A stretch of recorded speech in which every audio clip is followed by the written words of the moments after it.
Nós não vamos faltar, prefeitos e companheiros, ao povo do Rio Grande do Sul. Nós vamos fazer, dentro das limitações do governo federal, aquilo que tiver no nosso alcance, aquilo que a lei permitir, aquilo que a gente conseguir fazer a Câmara e o Senado aprovar, aquilo que não haja nenhuma implicação judicial, a gente vai fazer tudo que for necessário fazer para que a gente possa dar de volta a dignidade e o orgulho do povo gaúcho. Vocês estejam certos disso. E por isso, eu tenho um companheiro como o Rui Costa na Casa Civil, que todo santo dia tem uma reunião para discutir o Rio Grande do Sul.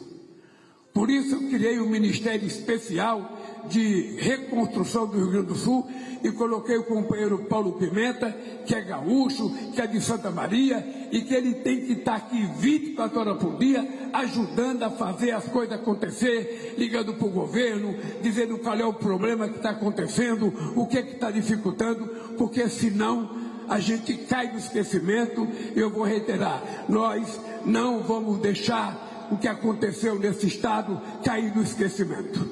Nós vamos ajudar as pessoas da cidade, as pessoas do campo, aqueles trabalhadores, os empresários a recuperarem a sua capacidade de investimento, de recuperação das suas empresas.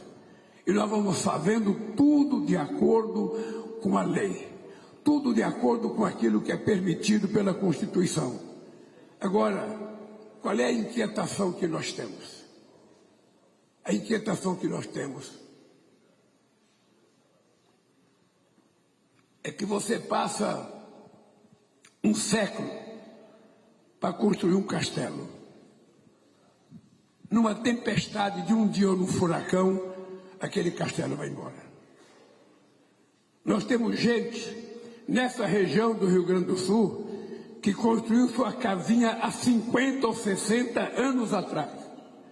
Nós temos gente que viu seus filhos nascerem, seus netos nascerem, e essa gente, de uma hora para outra, perdeu a sua casa. Ele nem acreditava. Tem uma história do seu Orlando, na cidade que nós fomos a outra, Cruzeiro do Sul. O seu Orlando era um companheiro histórico da cidade. Ele estava na casa dele. O pessoal vizinho foi saindo de casa e foi convidar ele para sair. Ele tinha feito uma casa bonita, uma casa de 2 pisos. E ele falou, eu não vou sair porque a minha casa vai aguentar a chuva e vou ficar na minha casa. Ele ficou com a família dentro da casa. Ele era um homem de 70 e poucos anos de idade. Ele ficou dentro da casa com a família dele porque ele acreditava que a casa que ele fez, com o sacrifício da vida dele, jamais ia cair. Pois o pessoal que saiu, quando virou as costas, começou a ver pelo celular que a casa do seu Orlando estava ruindo e foi levada pela enchente, e seu Orlando e a sua família morreram em fração de segundos. Então, se a gente não tiver sensibilidade por isso, se a gente não entender que é possível a gente reconstruir, e reconstruir demora mais do que destruir, reconstruir e construir demora muito mais do que destruir. Destruir, sabe, você vê um prédio ser implodido em 5 segundos, mas para construir levou muito tempo.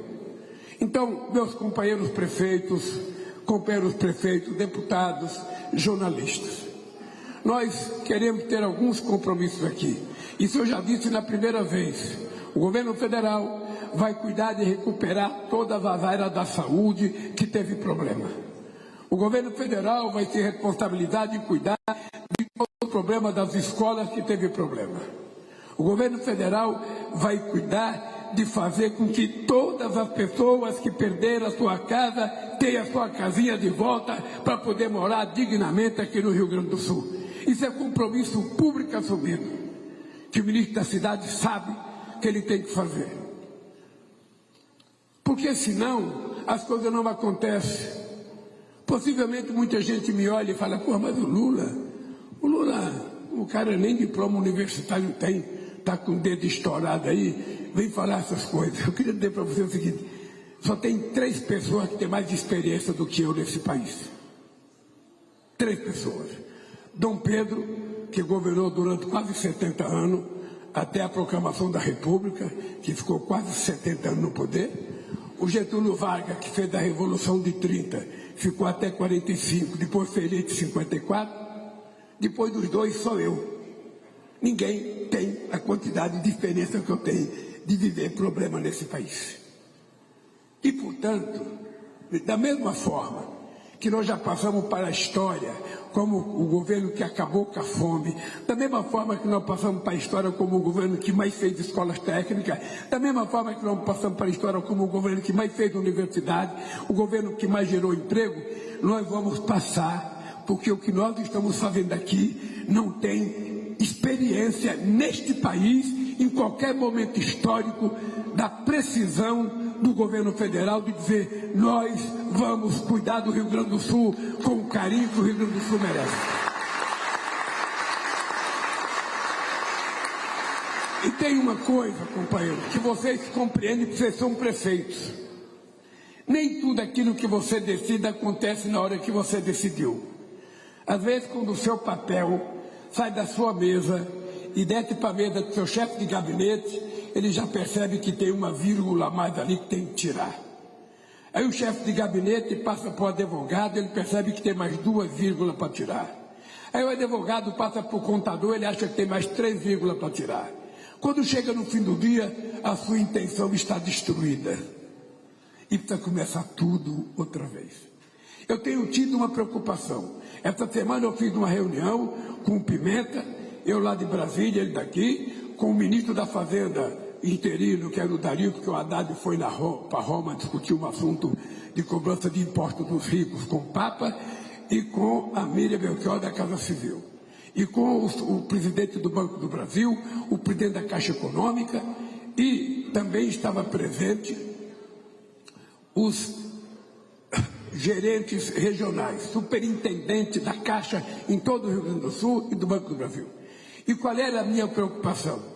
Era tentar convencer esses companheiros de que ninguém pode analisar o que aconteceu aqui no Rio Grande do Sul como se fosse um problema normal. Olha, aconteceu, nós vamos cuidar, não importa o tempo. Não. É preciso que a gente faça com que os manuais que forem elaborados para tratar de problemas em tempo normal seja mudado para a gente tratar de coisas em tempo de anormalidade. É isso que nós temos que compreender. A gente não quer infringir nenhuma lei, a gente não quer infringir nenhuma regulamentação, a gente não quer desrespeitar a Câmara, a gente não quer desrespeitar o Senado, a gente não quer desrespeitar ninguém. Mas o que nós queremos respeitar é a necessidade de cuidar desse povo que sofreu o que jamais imaginou que ia sofrer.